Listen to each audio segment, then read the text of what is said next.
Bom dia de novo, irmãos. A paz do Senhor esteja sobre todos, sobre nós. É uma alegria estar aqui nesse momento tão especial, num domingo especial. Como responsável por um percentual bem grande das crianças da igreja, eu me emociono sempre com essas homenagens. Meus irmãos, mas outubro também, especialmente nesse ano, é um mês especial para nós, cristãos protestantes. A gente está comemorando os 500 anos da Reforma Protestante, segundo a data que se convencionou simbolizar essa reforma, que é 31 de outubro de 1517, a data onde Martinho Lutero afixou suas 95 teses nas portas da igreja do Castelo de Wittenberg. Então, nesse mês, a gente tem tido uma série de pregações em comemoração a esse tema. Já tivemos 6 mensagens, 5 sobre os princípios da Reforma Protestante, os que ficaram conhecidos, os lemas da Reforma, que ficaram conhecidos como 5 solas. E a partir do domingo passado, e vai incluindo hoje mais 2 pregações, nós estamos falando sobre temas extraídos de um documento também que ficou muito importante para a Reforma Protestante, que é o Catecismo de Heidelberg, que é um documento que foi produzido para ensinar pessoas a fé cristã, que, na época, o ensino da fé cristã e da Bíblia tinha ficado alijado da pessoa comum. As pessoas não tinham mais acesso às Escrituras, ao que era, de fato, a doutrina cristã. Então, foi produzido esse documento ainda no século XVI. E esse documento ele trata sobre o básico da fé cristã, e ele é dividido em torno do que ficou conhecido como triplo conhecimento, ou seja, 3 coisas que as pessoas precisam saber. Como são grandes o seu pecado, o nosso pecado e a nossa miséria, como nós somos salvos desse pecado e dessa miséria, e como a gente vive uma vida de gratidão por tão grande salvação. Então, o catecismo ele é todo estruturado em torno dessas 3 partes. Na semana passada, a gente ouviu uma pregação aqui do pastor Aender sobre a primeira parte desse triplo conhecimento. Então, nos foi explicado como é grande, ou como são grandes os nossos pecados e a nossa miséria. E nesse domingo, nós vamos falar da segunda parte, então, como nós somos salvos desse pecado, do nosso pecado e da nossa miséria. Então, para aqueles que são crentes em Jesus, especialmente aqueles que já são crentes há mais tempo, o que vai ser dito aqui nessa manhã, certamente não é nenhuma novidade. A gente não vai trazer nenhuma novidade, nem deveria ser assim. Talvez o que eu vou falar aqui seja a coisa mais básica que você aprendeu na sua fé cristã até hoje. Mas eu espero que você saia daqui, se você já é cristão, se você já colocou sua fé em Jesus, que você saia daqui com uma apreciação nova pela obra de Cristo, pela obra de Deus, pela obra do Espírito Santo, em te salvar. O que foi feito, que você saia entendendo e apreciando melhor. O que foi feito para que você pudesse estar na situação que você está hoje, e que para que você entenda como essa obra de Deus em te salvar, ela não terminou, ela está em curso, e como é importante que você entenda a mecânica dessa salvação, para que você tenha uma vida cristã saudável, para que você tenha um relacionamento com Deus. E se você não é cristão ainda, se você ainda não colocou sua fé em Cristo Jesus, eu vou te contar como você pode ser salvo do seu pecado e da sua miséria. Vou te explicar como é essa situação que você se encontra hoje e que você coloque a sua fé em Cristo. Meus irmãos e meus amigos, a gente precisa aprender a se achegar diante de Deus com expectativa. Nós precisamos que Deus avive a nossa fé. Nós precisamos acreditar de fato no Espírito Santo, como a gente declara no credo apostólico, que a gente acredita, que a gente crê no Espírito Santo, que a gente creia no Espírito Santo, que é Ele que, junto com a minha voz, é Ele que vai carregar essa mensagem. Na verdade, é Ele que vai transmitir essa mensagem ao seu ouvido e ao seu coração. Então, que a gente tenha fé no Espírito Santo, para a gente acredite que Ele pode, de fato, transformar as palavras de Deus, as palavras daquele que fala hoje, em fé genuína, em transformação genuína de vida e de caráter. Bom, para a gente falar, então, sobre como a gente é salvo do nosso pecado e da nossa miséria, eu quero usar um texto para conduzir a nossa discussão e quero que você leia ele comigo.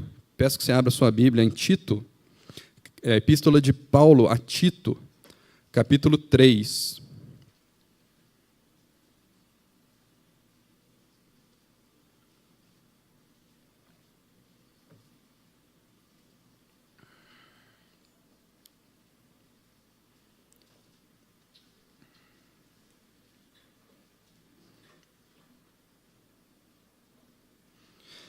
Nós vamos ler os primeiros 8 versos do capítulo 3 dessa epístola. Então, Tito, capítulo 3, a partir do verso 1, do verso 1. Vai dizer assim a palavra de Deus: lembra-lhes que se sujeitem aos que governam, às autoridades, sejam obedientes, estejam prontos para toda a boa obra. Não difamem a ninguém, nem sejam altercadores, mas cordatos, dando provas de toda cortesia para com todos os homens. Pois nós também, outrora, éramos nécios, desobedientes, desgarrados, escravos de toda sorte de paixões e prazeres, vivendo em malícia e inveja, odiosos e odiando-nos uns aos outros. Quando, porém, se manifestou a benignidade de Deus, nosso Salvador, e o seu amor para com todos, não por obras de justiça praticadas por nós, mas, segundo sua misericórdia, ele nos salvou, mediante o lavar regenerador e renovador do Espírito Santo, que ele derramou sobre nós ricamente por meio de Jesus Cristo, nosso Salvador, a fim de que, justificados por graça, nos tornemos seus herdeiros, segundo a esperança da vida eterna. Fiel é esta palavra, e quero que, no tocante a essas coisas, faças afirmação confiadamente para que os que têm crido em Deus sejam solícitos na prática de boas obras. Essas coisas são excelentes e proveitosas aos homens. Amém. Vamos nos dirigir a Deus em oração uma vez mais? Senhor nosso Deus, como temos falado, nós queremos que o Senhor reaviva a nossa fé em Ti mesmo, Deus, que o Senhor nos dê expectativas, Deus, quando nos achegamos à Tua palavra, Senhor. Porque nós sabemos que a palavra é palavra de Deus e não de homem algum. Nós te pedimos, Senhor, que o Teu Espírito Santo haja com poder nessa manhã, para que o Senhor convença os corações, Deus, do pecado, da justiça e do juízo. Senhor, que o Senhor nos renove, o Senhor renove a nossa fé, renove o nosso arrependimento, para que andemos, Deus, em novidade de vida, andemos na luz do Senhor, em nome de Jesus. Amém.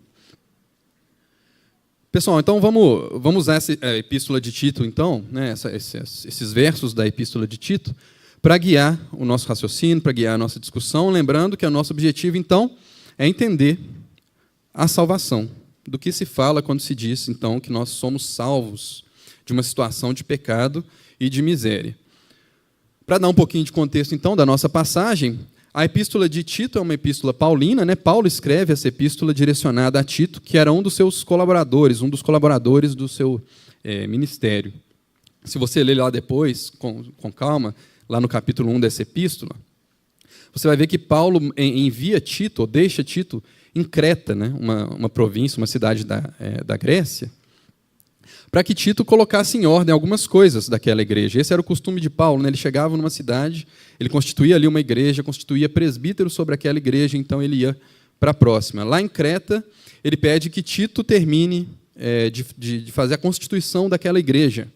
Então ele está dando para Tito uma série de instruções de assuntos que ele gostaria de ver tratados, ou de questões que ele gostaria de ver encaminhadas naquela igreja. No capítulo 1, dessa epístola, Paulo vai falar sobre a organização da vida comunitária, da vida congregacional. Então, a santidade da vida congregacional está em foco ali no capítulo 1. No segundo capítulo, Paulo vai passar a falar, então, da santidade da vida familiar e individual, a nossa devoção familiar e a nossa devoção individual. E, progredindo no seu argumento, no terceiro capítulo dessa epístola, Paulo está falando sobre a nossa devoção na esfera pública.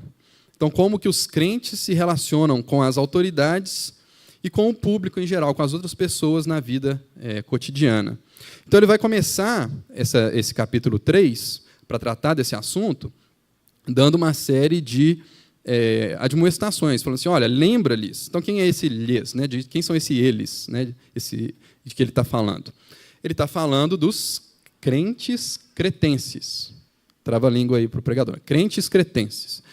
Ele está falando para o pessoal da igreja, olha, lembra aos crentes de Creta que eles precisam ser assim, assim, assado, eles precisam se sujeitar às autoridades. E aí Paulo vai listar 7 virtudes, 7 maneiras que as pessoas deveriam se comportar, virtudes que eles deveriam cultivar, inclusive vícios que eles deveriam abandonar. Então, ele vai dar essas orientações nos versos 1 e 2 da nossa passagem. A gente não vai focar, esse não é o nosso tema, né, como o cristão se relaciona com a vida pública, mas esse é o assunto que Paulo está trazendo aqui. Nós vamos focar, então, a partir do verso 3. Paulo vai dizer, a partir do verso 3, ele vai usar um argumento que ele usa em outras cartas dele, que é o seguinte: ele vai explicar como seria, por que os cretenses deveriam, mas não só deveriam, como poderiam seguir essas orientações que ele acaba de dar. Então, o que tornaria possível que os cretenses fossem, então, sujeitos aos governos e às autoridades, obedientes, prontos para a boa obra, não difamassem, não fossem altercadores, dessem prova de toda cortesia e por aí vai. Então, por que o Paulo vai justificar? Olha, isso é possível. Vocês devem fazer isso, isso é possível. Mas eu lembro a vocês que nem sempre isso foi assim. Então, ele vai falar disso no verso 3. Veja o que está lá na sua Bíblia, no verso 3. Pois nós também, outrora, éramos nécios, desobedientes, desgarrados, escravos de toda sorte de paixões e prazeres, vivendo em malícia e inveja, odiosos e odiando-nos uns aos outros. Então, veja o que o apóstolo está dizendo. Primeira coisa que chama a atenção é que Paulo muda o pronome que ele está usando. Não sei se você prestou atenção nisso. Mas primeiro ele está falando do eles, né? Ele está falando dos demais crentes da igreja em Creta. Então lembre a eles que eles devem ser assim, assim, assado. Porque nós, em outro tempo, e aí Paulo então se inclui.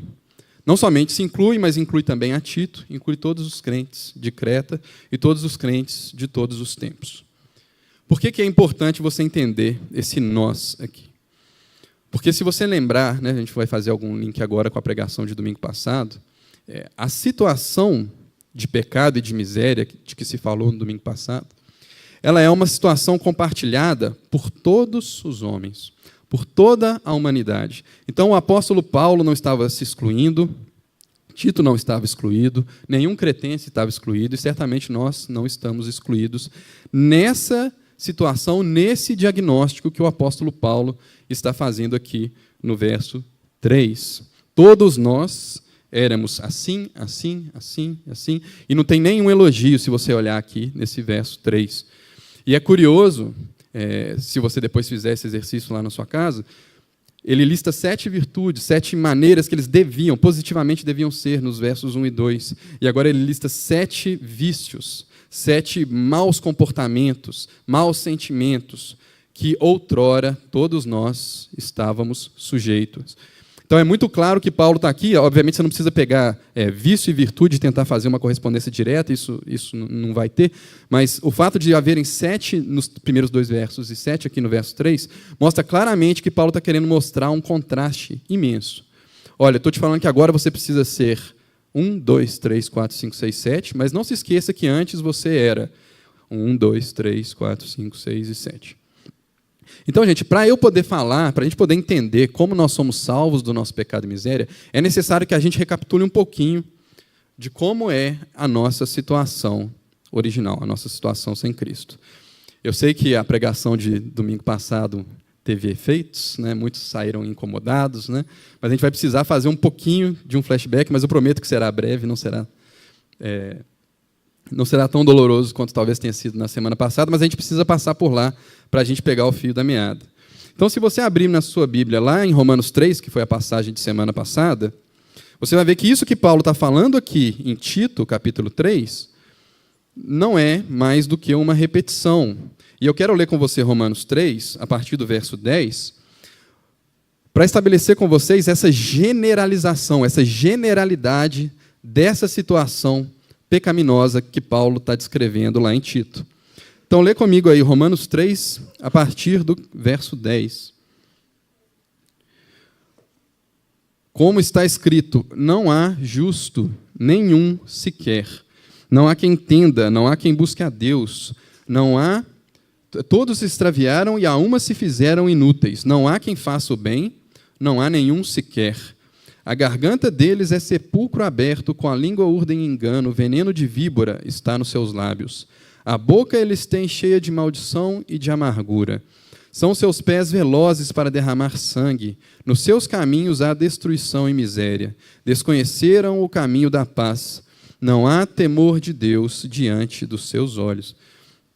Veja, então, que o que Paulo está dizendo ali em Tito, ele já havia dito, né, em outras partes da sua teologia, e havia dito de maneira muito mais viva em Romanos. E esse trechinho de Romanos 3 que nós lemos são citações, 100% citações do Antigo Testamento. Então, Paulo não está introduzindo algo novo ali, quando ele diz que a toda a humanidade se aplica a essa situação.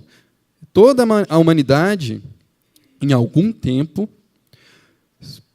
foi nécio, desobediente, descarado, escravo de toda sorte de prazeres, e por aí vai. Então, Paulo não está usando uma generalização leviana, ou Paulo não está usando aqui uma generalização limitada, é uma generalização geral, vamos dizer assim. Tá? Ele está falando de todo mundo, não está sobrando para ninguém. E Romanos 3 ele já havia dito isso, e aqui ele pinta com cores ainda mais vivas a situação de todos nós. Mas, ora, como Paulo poderia saber que todos nós, é muita gente, né? Todos nós, será que não tem um, né? Que seja um pouco mais moral, né? Que salve um pedacinho ali? Como é que é isso? Como é que todos nós chegamos nessa situação? Aí eu peço que você vá alguns capítulos para frente, se você ainda está em Romanos 3, vá agora para Romanos 5 comigo, por gentileza, vamos ler juntos.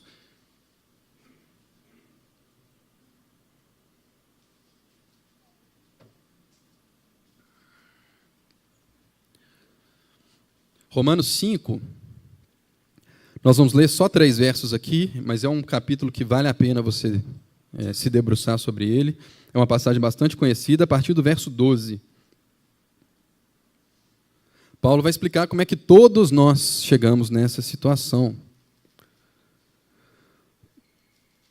Portanto, Romanos 5, verso 12. Portanto, assim como por um só homem entrou o pecado no mundo, e pelo pecado a morte, assim também a morte passou a todos os homens, porque todos pecaram. Porque até o regime da lei havia pecado no mundo, mas o pecado não é levado em conta quando não é lei. Entretanto, reinou a morte desde Adão até Moisés, mesmo sobre aqueles que não pecaram, à semelhança da transgressão de Adão, o qual prefigurava aquele que havia de vir. De novo Adão. Sempre o Adão. Por que Paulo pode dizer que todos nós estamos nessa situação? Porque todos pecaram em Adão. Todos nós, goste disso ou não, estávamos representados em Adão. Adão era a humanidade, Adão era o representante de todos nós e de toda a criação, o ápice da criação, a mais linda e complexa e importante obra de Deus na criação, o único que carregava a imagem de Deus, a única criatura em quem foi colocada a imagem de Deus, tomou a decisão de se colocar no lugar de Deus, de desprezar o seu relacionamento com Deus e pecou. E uma vez que Adão pecou, todos os seres humanos representados em Adão carregam a culpa desse pecado. É o que está lá no verso 12. Todos pecaram, a morte passou a todos os homens. Por que a morte passou a todos os homens? Porque Deus havia falado com Adão, olha, no dia, você não vai comer desse fruto, do conhecimento do bem e do mal. Porque no dia que você comer, no dia que você desobedecer, certamente você vai morrer. E Romanos 6 vai dizer a mesma coisa no verso 23. O salário do pecado é a morte. Então, uma vez que Adão pecou e todos pecaram, e o salário do pecado é a morte, então a morte passou para todos os homens. Então, todos os homens pecaram em Adão e estão sujeitos à punição pelo pecado, que, segundo nós acabamos de dizer, é a morte. Não somente a morte física, que todos nós, né, se o Senhor Jesus não voltar antes, todos nós vamos experimentar, mas também a morte espiritual. O relacionamento do homem com Deus é quebrado. O relacionamento do homem com Deus foi quebrado, foi manchado pelo pecado. A imagem de Deus que havia sido colocada no homem, ela é distorcida, ela não é retirada, né? O homem ainda carrega a imagem de Deus. Mas o homem, ele foi criado à imagem de Deus. O que isso significa? Significa que o homem só é completo, ele só é homem completo, e eu estou dizendo homem e mulher aqui, né, humano, só é completo quando ele está em relacionamento com o seu Criador. Porque o homem, ele é uma imagem de alguma coisa. Então, se ele quer saber quem ele é, ele não pode olhar para ele mesmo, porque ele mesmo não contém a resposta completa. Ele precisa olhar para quem ele é, a imagem. Então, se ele é a imagem de Deus, e agora ele está separado de Deus pelo pecado, pela punição de um pecado que ele cometeu, então não é só que o homem está sujeito a uma condenação, mas a existência humana, a existência terrena do homem, passa a ser uma existência inferior, uma existência menos do que humana. O homem não sabe mais quem ele é. O homem não pode mais se alegrar completamente. Ele não pode mais amar completamente. Ele não pode se indignar completamente. Nada no homem agora é completo. É tudo manchado pelo pecado. Essa é a situação de todos nós por natureza. Mas ainda piora um pouco mais. Porque não só o homem está separado de Deus, não só o homem está sujeito à morte física e à morte espiritual, mas o homem e todos nós, em Adão, fomos colocados como alvos da ira santa e justa de Deus. Sim, Deus se ira, mas a ira dele não é como a nossa ira. A gente não consegue pensar em um Deus irado, muitas vezes, porque a gente não consegue extrapolar os nossos sentimentos para pensar nos sentimentos de Deus, porque a nossa ira é manchada pelo pecado, né, como deveria ser, como era de se esperar depois disso que a gente acabou de expor. Mas a ira de Deus, não. A ira de Deus é uma reação santa e justa à maldade. Pior seria se Deus visse maldade no mundo e não se irasse, e não se revoltasse. Mas Deus se ira e Deus se revolta. E agora, essa ira e essa revolta está direcionada contra aqueles que pecaram em Adão. Então, Efésios 2 vai dizer que nós éramos, 2:3, vai dizer que nós éramos, por natureza, filhos da ira, alvos da ira de Deus por natureza. Eu nem nasci, pois é, nem nasceu e por natureza você já é filho da ira, porque você pecou lá em Adão. E todos os dias os seus pecados confirmam que essa natureza está trabalhando em você, está ativa em você. Esse mecanismo que fez Adão pecar, essa necessidade que a gente tem de afirmar a nossa vontade acima da vontade de Deus, ela aparece todo dia, todo minuto, cada segundo. Então você confirma cada dia com seus atos que você de fato é pecador, que você concorda com aquilo que Adão fez lá no Éden, e, portanto, você está sob a ira de Deus. Agora vamos dar um exercício para os irmãos. Abre sua Bíblia lá em Naum. Agora eu quero ver, agora vou ter que dar 5 minutos. Né? Profeta Naum.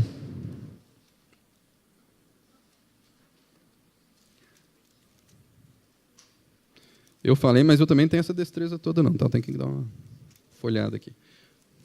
É depois de Miqueias, se ajuda alguma coisa.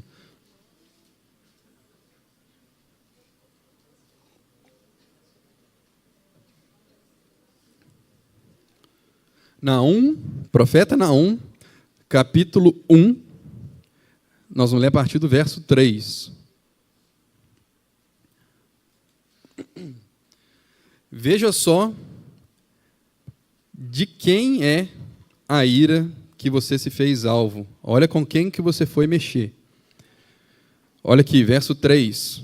O Senhor é tardio em irar-se, mas grande em poder e jamais inocenta o culpado. O Senhor tem o seu caminho na tormenta e na tempestade, e as nuvens são o pó dos seus pés. Ele repreende o mar e o faz secar, ele mingua todos os rios. Desfalecem Bazã e o Carmelo, e a flor do Líbano se murcha. Os montes tremem perante ele, e os outeiros se derretem. E a terra se levanta diante dele, sim, o mundo e todos os que nele habitam. Quem pode suportar a sua indignação? E quem subsistirá diante do furor da sua ira? A sua cólera se derrama como fogo, e as rochas são por ele demolidas. Até aí. Olha com quem você foi mexer. Olha contra quem você foi pecar. Olha quem está irado contra você. É aquele que se levanta e as rochas se derretem, os montes tremem. Segundo o verso 6, não há ninguém que possa resistir à ira de Deus. Como, meus irmãos, eu pergunto para vocês, como então o homem vai sair dessa situação? Ou ele vai pagar essa dívida, ou alguém tem que pagar por ele. Mas como se ninguém resiste, nenhuma criatura é capaz de tomar sobre si a ira de Deus e sair do outro lado? Ninguém que seja meramente humano é capaz de suportar a ira de Deus. Meus irmãos, então, quando nós aprendemos na semana passada sobre como é grande o nosso pecado e a nossa miséria, é disso aqui que a gente está falando. A gente se colocou numa situação que não somente a gente está sujeito a uma condenação, a uma ira eterna, mas também temporalmente a nossa existência foi condenada a ser menos do que humana. Então, não é nem que você pode falar assim, tá bom, mexi com Deus, ferrou, tudo bem. Lá na eternidade eu vou me acertar, mas me deixa pelo menos viver meus 70, meus 80 anos aqui, em paz, depois eu acerto. Nem isso você pode falar. Porque por mais que pela graça de Deus você possa ter uma vida boa, pelos padrões que você coloque, essa sua vida, eu estou te afirmando, ela é menos do que humana, porque você está alijado, você está separado do seu Criador. Então, nenhum prazer que você produza nesse mundo vai ser capaz de te satisfazer. Você vai passar esses seus 70, 80, 90 anos em busca de algo para fechar esse buraco, para fechar esse vazio, para tentar falar assim, para tentar encaixar naquilo que está fora do lugar, e você não vai achar. E uma advertência também para os cristãos. Se essa é a nossa situação, se essa é a situação do homem natural, meus irmãos, nenhum projeto humano é capaz de trazer salvação. Então, se nós vamos falar de como nós somos salvos desse pecado e dessa miséria, eu preciso te falar como você não vai ser salvo. E, obviamente, eu não vou te falar de todas as maneiras que você não pode ser salvo. A gente não aprende a reconhecer uma nota verdade, uma falsificação de uma nota através de todas as modelos de falsificações que existem. A gente reconhece uma nota falsa conhecendo muito bem a nota verdadeira. Então, eu não vou te falar de todas as falsificações de salvação que estão por aí. Mas deixa eu te falar, não existe salvação em nenhum outro nome debaixo da terra que não em Jesus Cristo. E se você é cristão e está buscando salvação na política, na educação, no saneamento básico, na justiça social, em qualquer projeto humano que seja, deixa eu te falar que você está buscando no lugar errado e você é duplamente culpado, porque você sabe que está buscando no lugar errado. O cristão não pode comprar esse discurso de que o problema do Brasil é a falta de educação. Isso não é o problema do Brasil. O problema do Brasil é que ele é feito de gente. Esse é o problema do Brasil. E gente é pecadora. É na natureza, está lá na raiz. Fala para mim que quantidade de educação é necessária para mudar quem um homem é?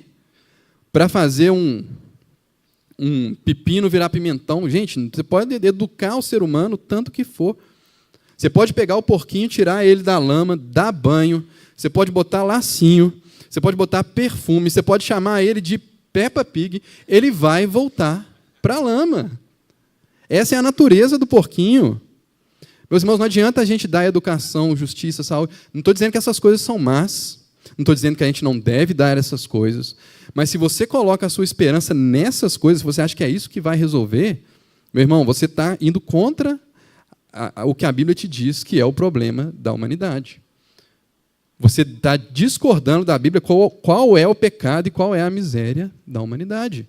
O pecado e a miséria da humanidade é que ela está separada do seu Criador.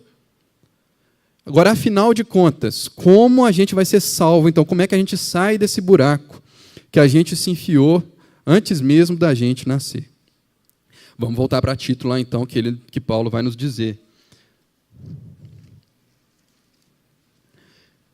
E vou te dar um spoiler, não foi nada que você tenha feito que te tirou desse buraco, ou que pode te tirar desse buraco.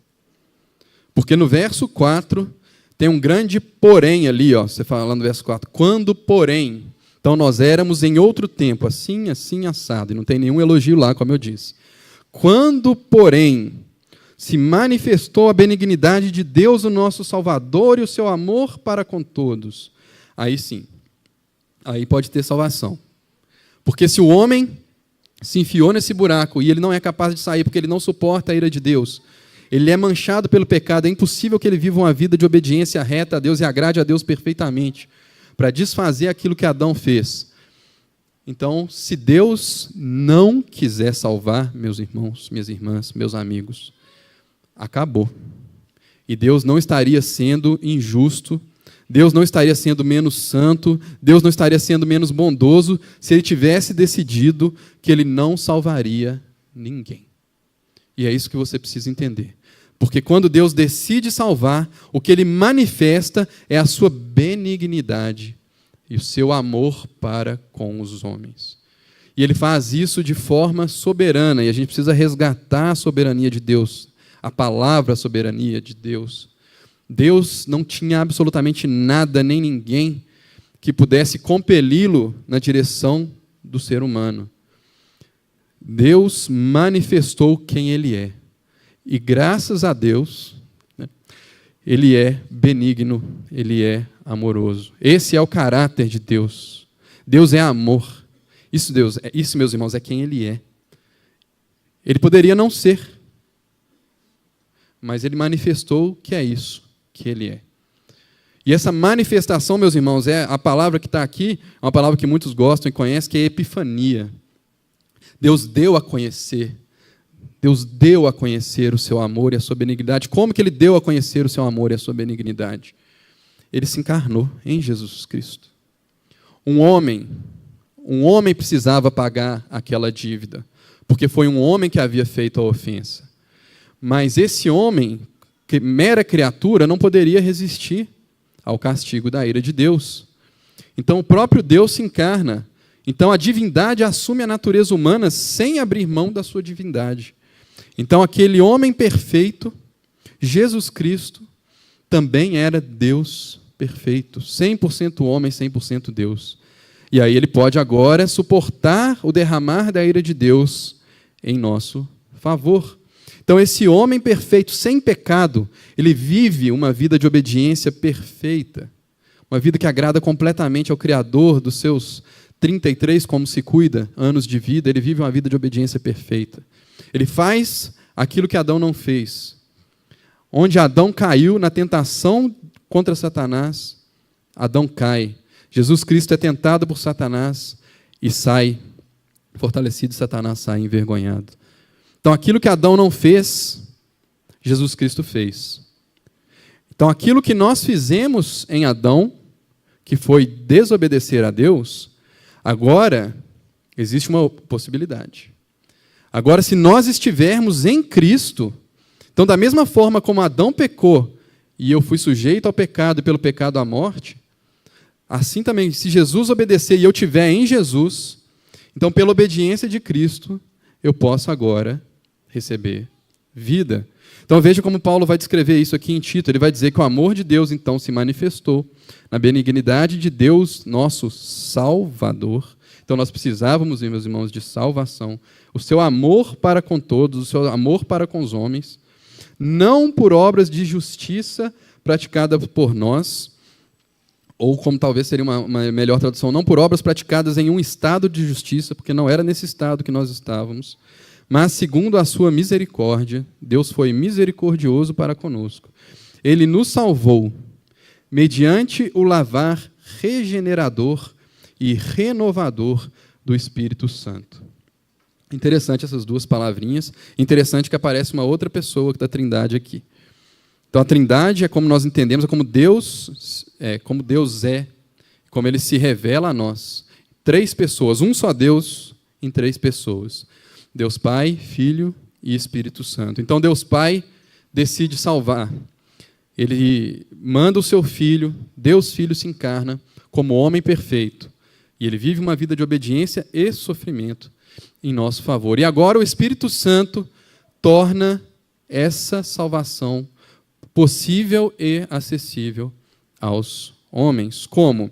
Através do que Paulo vai chamar de um lavar, ou de uma lavagem, de um processo em que algo que existe em nós, que era sujo, que era vergonhoso, que era manchado, vai ser lavado, vai ser tirado, vai ser removido. E são 2 palavrinhas muito interessantes que Paulo utiliza aqui. Porque ele vai dizer que esse lavar, ele é um lavar regenerador e renovador.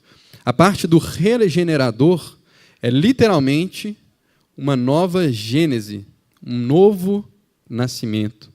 Então, segundo o seu nascimento natural, você é descendente de Adão. Então, você está com ele até os dentes, né? Você está fechado com Adão. Então, o pecado de Adão é o seu pecado. A única maneira de você sair dessa sua filiação que você tem com Adão é se você nascer de novo, segundo o segundo Adão. Então, como é que isso é possível, né? Como perguntaria Nicodemos, né? Quando ele se encontra com Jesus, eu posso entrar de novo no ventre da minha mãe para nascer de novo? Os melhores manuscritos originais dizem que a mãe de Nicodemos falou assim, aqui não, de jeito nenhum, não vem que não tem. Não, gente, obviamente não é natural esse nascimento. Esse nascimento é de acordo com o Espírito Santo, com algo que o Espírito Santo, é uma obra do Espírito Santo produzida em nós. Então é uma nova gênese, é uma nova vida, um novo nascimento que cancela, entre aspas, aquele nascimento que você tem, que você teve em Adão, e te dá uma nova vida. E esse novo nascimento, tal como o seu nascimento, de certa maneira é a coisa mais importante na sua vida e a menos importante na sua vida. Porque o seu nascimento ele é o começo de tudo. Se você não tivesse nascido, você não estava aqui. Né? Mas você não fica lembrando todo dia, que doido que eu nasci, velho. Tá bom, você comemora seu aniversário, mas você está comemorando o ano que você passou ali. Né? Você não está, meu nascimento, foi doido demais. Então você nem sabe o médico que te trouxe, né, a vida. Então, da mesma forma, esse novo nascimento, de certa maneira, ele é a coisa mais importante da nossa nova vida. E aqui Paulo está falando para os crentes. Então ele está falando, nós éramos assim, mas agora Deus se manifestou para nos salvar, nosso Salvador. Então, para aqueles que colocaram sua fé em Jesus, houve um novo nascimento. Mas esse novo nascimento é só o princípio de uma nova vida. E agora essa nova vida tem que ser vivida. E essa nova vida vai ser vivida pelo lavar renovador do Espírito Santo. Então veja, você tem o lavar regenerador que te traz vida onde havia morte, agora tem uma renovação, que é aquela renovação que, por exemplo, Paulo cita lá em Romanos 12, é uma renovação da nossa mente, né, que é o nosso viver diário. E sobre isso vai ser mais falado na semana que vem, que é a maneira como nós devemos viver, né, como nós devemos ser gratos por tão grande salvação. Mas se nós estamos falando aqui como a gente está sendo salvo do nosso pecado e miséria, é preciso lembrar que essa salvação não é um processo que aconteceu de uma vez por todas, e agora nós estamos calmamente esperando que o Senhor Jesus volte e acabe com a maldade. Nós estamos sendo salvos pelo lavar renovador do Espírito Santo. E esse lavar renovador do Espírito Santo, ele derramou sobre nós ricamente por meio de Jesus Cristo, nosso Salvador. Agora eu li o verso 6 da nossa passagem de Tito. Ele derramou ricamente. Esse ricamente faz uma ligação com o que ele falou lá no verso 5, que nós somos salvos segundo a misericórdia de Deus. Esse segundo a misericórdia de Deus, não é só que foi com base na ou por causa da misericórdia, certamente isso também, mas segundo quer dizer de amplitude, do tamanho da misericórdia de Deus. A nossa salvação tem essa amplitude. A misericórdia que foi demonstrada para nós tem essa amplitude, é algo gigante, algo imenso. O que Deus fez para cancelar a sua dívida e a minha dívida é algo que foi segundo a sua imensa misericórdia. Porque, meus irmãos, não custou pouco. Jesus Cristo, estava dizendo aqui que o Espírito foi derramado ricamente, que fala um pouco dessa amplitude também, por meio de Jesus Cristo. É interessante você pensar que o Espírito foi derramado por meio de Jesus. O que significa isso, meus irmãos, é que como ele havia dito que ele iria para o Pai e mandaria um outro Consolador, sabe o que isso quer dizer? Significa que a vida de sofrimento, a morte terrível que Jesus passou na cruz, em meu e seu favor, a ira de Deus que Jesus suportou, que era para mim e para você, essa obra de Jesus foi tão perfeitamente aceita que agora ele chega diante de Deus e Deus dá o selo de que a obra de Cristo foi aceita. Jesus ressurge dentre os mortos e o Espírito Santo é derramado sobre a igreja, como havia sido dito que seria. Então, o Espírito Santo ele é derramado por Jesus, significa que Jesus, através da sua morte e da sua obra, ele conquistou para nós o dom do Espírito Santo, que nos regenera e que nos renova. No verso 7, a fim de que, justificados por graça, nos tornemos seus herdeiros, segundo a esperança da vida eterna. O que está dizendo aqui, esses justificados por graça? Não é que eu e você, e todos aqueles que colocamos a nossa fé em Jesus, fomos imediatamente transformados numa pessoa completamente santa e justa. Nós somos justificados, significa que nós somos declarados justos. Então, para você entender melhor o que aconteceu, você era réu, você era alguém que tinha sido condenado por Deus, porque você pecou contra Ele, então você estava sujeito à morte e à ira de Deus. Esse era o veredito sobre você. Mas aí Deus mostra a sua benignidade, manifesta ela em Jesus. Jesus, então, vive uma vida de obediência perfeita e satisfaz plenamente a justiça de Deus. E ele leva na cruz a pena que o seu crime demandava. Então, Jesus Cristo, quando ele morreu na cruz, ele estava levando um crime que não era dele. Aquele que não tinha pecado, Deus fez pecado por nós. Então, Jesus Cristo morre em meu e em seu favor. Então, veja como é essa transação. A minha culpa, a nossa culpa, os nossos pecados foram colocados em Jesus Cristo. E a ira de Deus, que era reservada para você e para mim, ela caiu lá na cruz do Calvário sobre Jesus. E a justiça que Jesus, como homem, a obediência perfeita que Jesus demonstrou como homem, satisfazendo completamente a lei de Deus, completamente o Pai, ela é declarada como sendo nossa. Então, vai pecado para lá, vem justiça para cá. Então, não é que você, meu irmão e minha irmã, tem alguma justiça da qual se gabar. A única justiça que o crente pode se gloriar é a justiça de Jesus Cristo. Então, nós somos justificados por graça, não porque nós tenhamos justiça, não porque nós tenhamos praticado algum ato de justiça, como já falamos também, mas porque Cristo cumpriu perfeitamente a justiça de Deus. E essa justiça passa a ser declarada nossa. Como que isso acontece, meus irmãos? Como que é essa transação?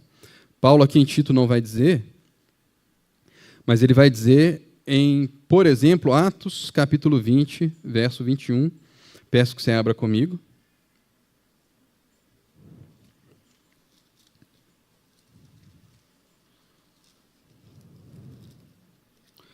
Eu quero que você veja só duas palavrinhas que estão ali. Atos, capítulo 20, verso 21.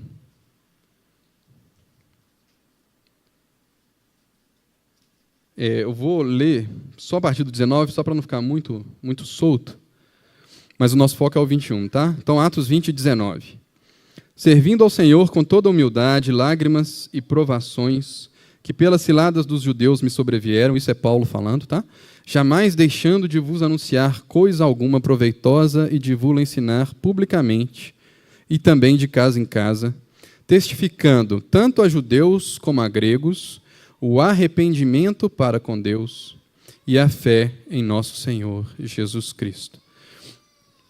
O que esse verso 21 diz? Em outra, se não me engano, a Nova Versão Internacional, ela traz esse verso numa tradução muito interessante.